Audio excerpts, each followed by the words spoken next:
သာသနာရေးနဲ့ယဉ်ကျေးမှုဝန်ကြီးဌာနသာသနာရေးဦးစီးဌာနမှကျင်းပပြုလုပ်သော2026ခုနှစ်အစိုးရပါတီပထမံဆောင်မေးပွဲကိုမတ်လ29ရက်နေ့မှဧပြီလ4ရက်နေ့ထိ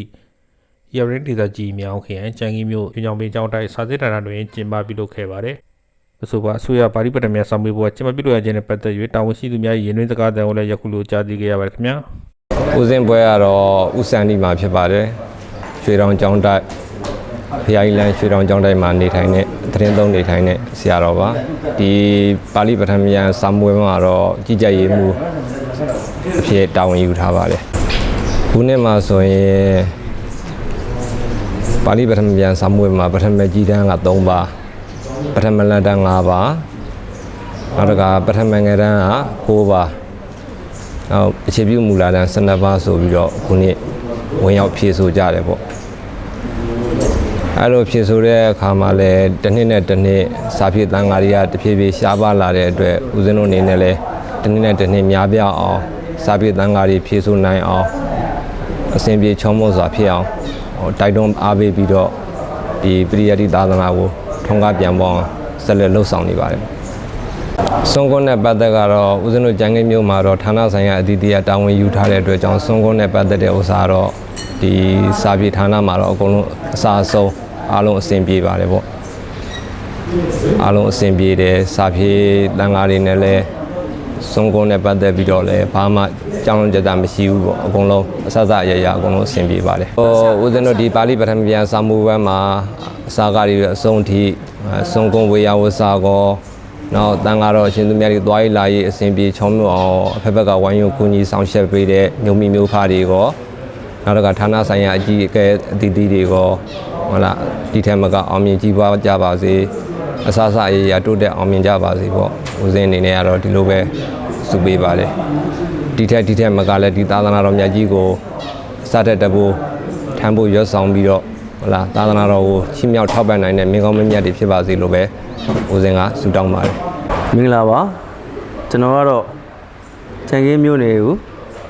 ခိတ္တတာဝန်လာထမ်းဆောင်တဲ့မြို့နယ်အုပ်ချုပ်ရေးမှူးခိတ္တမြို့နယ်အုပ်ချုပ်ရေးမှူးဦးကျော်မင်းထက်ပဲဖြစ်ပါတယ်ကျွန်တော်တို့ဒီချန်ကင်းမြို့နယ်မှာ29ရက်နေ့ကနေပြီးတော့4ရက်နေ့အထိကျွန်တော်တို့ပါဠိပထမပြန်ဆောင်းမွေးကိုဖြည့်ဆို့ကျင်းပလျက်ရှိပါတယ်စီးရှိအနေနဲ့ကျွန်တော်တို့အခြေပြုမူလာတန်းက12ပါပထမတန်းက9ပါပထမလက်တန်းက5ပါပထမကြီးတန်းက3ပါစုစုပေါင်းစရင်းရှိ29ပါဖြည့်ဆို့ရရှိပါတယ်ခင်ဗျာဒီခုကဲ့သို့ဖြည့်ဆို့ရတဲ့နေရာမှာလဲကျွန်တော်တို့ရမီရဖများမြို့မိမြို့ဖများကျေးရွာအုပ်ချုပ်ရေးမှူးများဌာနဆိုင်ရာများအလူရှင်များကနေပြီးတော့ကျွန်တော်တို့စွန်ကွန်းဝေယဝိဆလိုအပ်ချက်မရှိအောင်ဖြည့်ဆည်းပေးတာကိုလည်းကျွန်တော်အနေနဲ့ကြီးညိုပွဲတွေ့ရပါတယ်ဆရာတော်ဖြည့်ဆိုတဲ့ဆရာတော်တွေရောကြီးကျက်တဲ့ဆရာတော်တွေအတွက်လိုအပ်တဲ့စွန်ကွန်းကိစ္စတွေလည်းဖက်ကနေလွယ်လေးမရှိအောင်ဖြည့်ဆည်းပေးရတွေ့ရတဲ့အတွက်အတိုင်းမတိဝမ်းသာကြည်နူးမှုကြောင့်ကျွန်တော်အနေနဲ့တင်ပြလိုပါတယ်ကျွန်တော်ကကြံငယ်မြို့နယ်ကနုံမြို့ပကော်မတီဝင်ဦးဝင်ဖြစ်ပါတယ်ကျွန်တော်အနေနဲ့ဒီအစိုးရနိုင်ငံတော်အစိုးရကြီးမှုကျင်းပတဲ့ပါဠိပထမကျမ်းနဲ့သုလဘွယ်နေသမီးအခမ်းအနားကိုဆောင်ရွက်ခဲ့တာကျွန်တော်တို့အနေနဲ့15နှစ်ခန့်ကျွန်တော်တို့လူကိုင်ဆောင်ရွက်ခဲ့ပြီးဖြစ်ပါတယ်ဒီနှစ်မှာလည်းကျွန်တော်တို့မြို့နယ်ရာတွေတော့မြို့နယ်တန်ခါနာကအဖွဲ့ဆရာတော်ကြီးများနဲ့မြို့နယ်အထူးအုပ်ချုပ်ရေးဌာနကကြီးမှုကျင်းပတဲ့နိုင်ငံတော်အကြီးမှုကျင်းပတဲ့ဒီပါဠိပထမကျမ်းနဲ့သုလဘွယ်နေသမီးအခမ်းအနားကိုကျွန်တော်တို့ကအားဖြည့်ပြီးတော့ကြီးကြပ်ရေးအဖွဲ့အနေနဲ့ပါဝင်ကူညီဆောင်ရွက်ခဲ့တာဖြစ်ပါတယ်ဒီနေ့ကတော့ကျွန်တော်တို့စတင်ကျင်းပတဲ့နေ့ကတော့ကျွန်တော်တို့29ရက်နေ့ကနေစပြီးတော့ကျွန်တော်ကျင်းပတာ29ရက်3လ2026ပေါ့ဒါဒီနေ့4ရက်4လ2026ဆို9ရက်တည်ပြည့်ပြီ9ရက်ပြည့်တဲ့နေ့မှာကျွန်တော်ဒါဒီနေ့နောက်ဆုံးနေ့ပဲပေါ့ဒီနေ့မှာတော့ကျွန်တော်တို့အကြီးတန်းအနေထားနဲ့3ပါးပဲရှိတော့တယ်အဲ့3ပါးကနောက်ဆုံးအနေနဲ့ဒါဖြည့်ဆိုတဲ့သဘောပေါ့ဒါဒီနေ့မှာဆိုလို့လည်းကျွန်တော်တို့ကဒီအကြီးတန်းဖြည့်ဆိုပြီးတဲ့နောက်မှာပထမနေ့ဖြည့်သွားခဲ့တဲ့မူလာတန်းအငယ်တန်းအလတ်တန်းအဲ့တန်ကကိုရင်များကိုကျွန်တော်ဒီနေ့ထပ်ပင့်ထားတယ်။ဘာကြောင့်ပင့်လာလဲဆိုတော့စွန်းလက်ကတ်မယ်သူတို့နောက်ပြီးတော့စာပြေတန်ကနဲ့စာအောင်တန်ကတွေကိုစူလာပွန်နေခန္ဓာမှာသူတို့အတွက်ပို့ပြီးတော့အမြင်လေးတွေရှိလာအောင်အားကျိုးမှတ်တဲ့ဖြစ်လာအောင်ဆိုတော့ကျွန်တော်ဝတ္ထုနဝကံမှာပေါ့နော်သူတို့အတွက်လူတန်းဝယ်အဖျက်ကားတို့လူတန်းမှုအတွက်ကျွန်တော်စီစဉ်ထားပြီးနေဖြစ်စုစုပေါင်းစာပြေတန်ကဒီနေ့29ပါးရှိပါတယ်အားလုံးမှာနှစ်ပါးကအကြောင်းကြောင့်သူတို့မဖြစ်ဖြစ်ဘူးပေါ့အကြောင်းကြောင့်ဆိုတာနေမကောင်းတာရယ်တော့မိဘတွေရဲ့ ကျမ်းမာရေးကြောင့်သူတို့ထွက်သွားကြတာရှိတယ်အဲဒါမှမဟုတ်29မှာ28ပါသူဖြည့်ဆိုတာပဲရှိတယ်ပေါ့ဒီလိုအချိန်ကာမျိုးမှာသာသနာနဲ့ပတ်သက်လို့ဆောင်ရွက်နေရတဲ့အချိန်ကာလမျိုးမှာအခုလို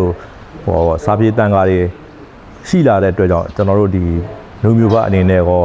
ကျွန်တော်ဗုဒ္ဓဘာသာထေရဝါဒဗုဒ္ဓဘာသာအနေနဲ့ရောပေါ့နော်သာသနာထွန်းကားပြန်ပွားနိုင်ရေးအတွက်အထူးတလဲကျွန်တော်တို့ကတော့သူတို့ကျေးဇူးတင်ပါတယ်ဝမ်းမြောက်ဝမ်းသာနဲ့တာတူလည်းခေါ်ပါတယ်ဘာလို့လဲဆိုတော့ဒီချိန်ဒီကာလမှာ